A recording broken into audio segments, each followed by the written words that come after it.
What's up, strategists? Welcome to the Bitcoin Strategy. Today, I want to talk about when you should take profits on your Bitcoin and if now is the right time to do so. So, as we can see, the Bitcoin price chart here, it's pretty good rally.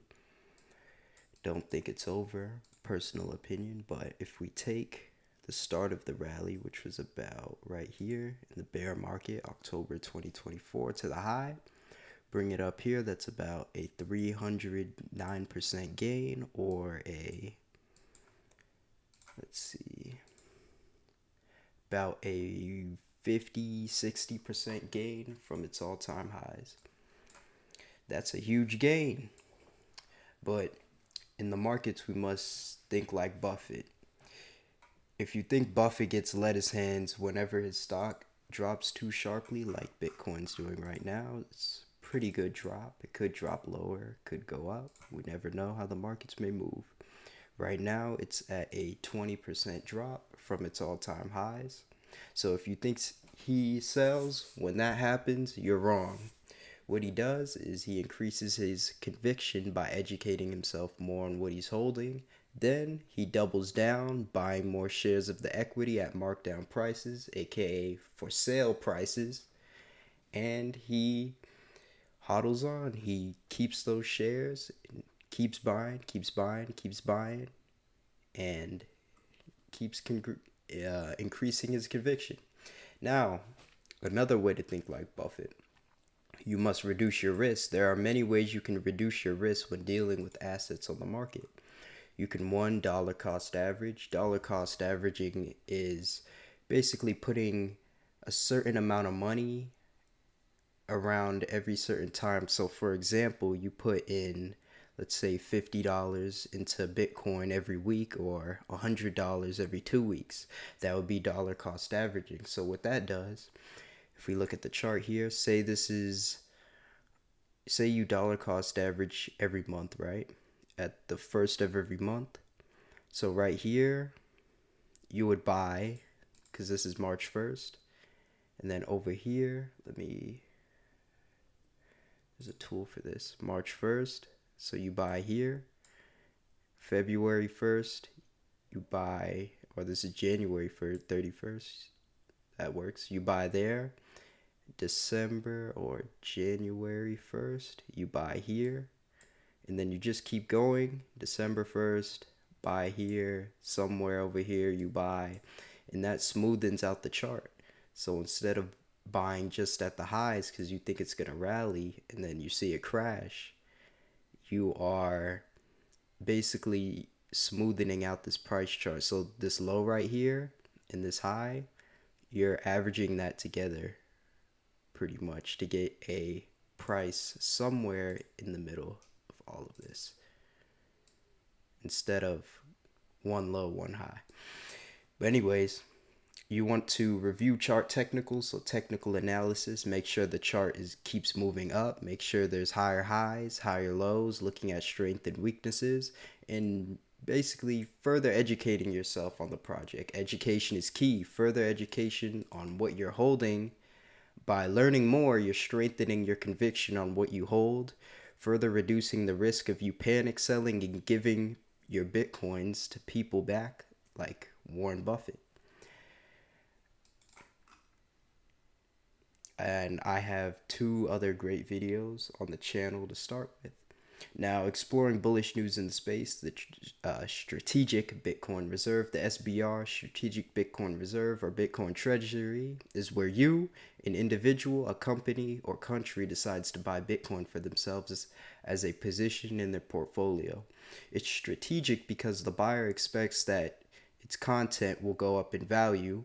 It'll have a value in the future, or it's something they need to hold in order to sustain dominance. Now, introducing a dilemma, this is in game theory.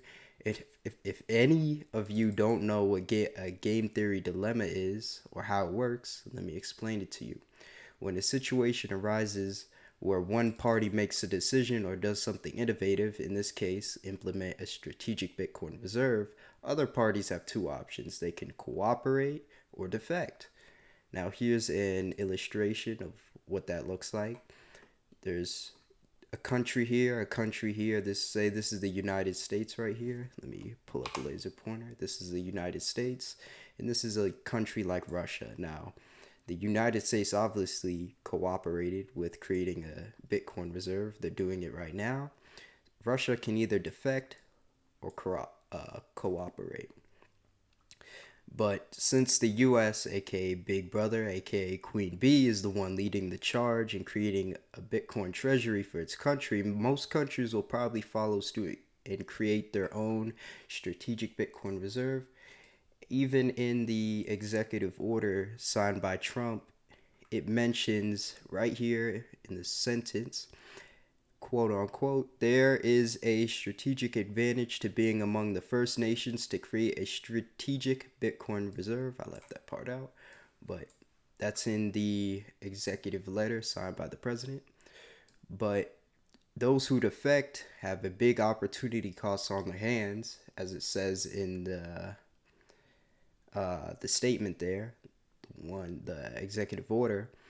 They had a big opportunity cost on their hands that they lost had they followed suit and bought Bitcoin. Why? Let me tell you in the next chapter. Know what you own. Bitcoin, the scarcest asset on earth. Bitcoin being capped at 21 million coins effectively means that when you buy it, you're buying a piece of something that you'll own a fraction of forever.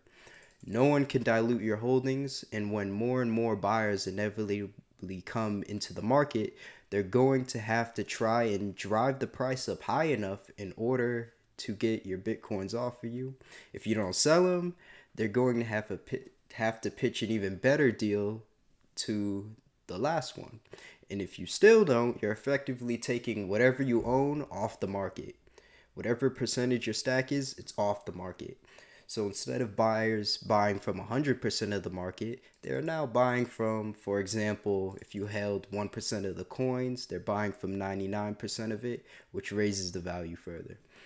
In the example of a sports car, for all you sports car fans out there, let's say Porsche created a new sports car that only has 10 models in existence, and they decide to sell all the cars to the public. You buy one and 9 others buy theirs. You now own 10% of the total supply of that sports car.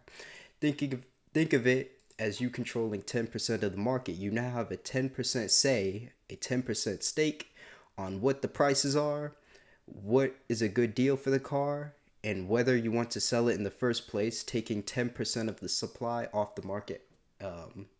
As a result, as you can see here, this is a great meme or illustration here. Let's watch.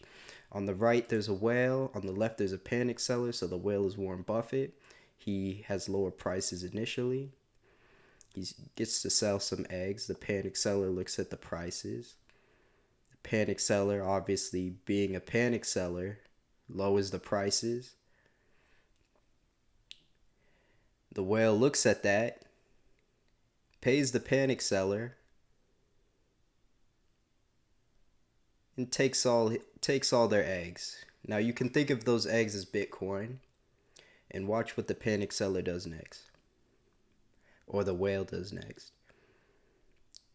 They raise the prices. They get to set the prices to whatever they want because they control the market, and that's exactly what's going to happen to Bitcoin. Now, lastly, Bitcoin is money that can fix the world. You shouldn't think of it as an investment. It's probably not even savings either. I think of it as a tool that can fix the world. It's a tool that can stop endless dilution or money printing, currency wars, central banks, CBDCs, the IMF, and much, much more. Know what you're fighting for. Don't wait. Go Bitcoin. If you enjoyed this content, feel free to like, comment, or even subscribe. It's very much appreciated. And as always, stay orange pilling, stack sats, and have a great rest of your day.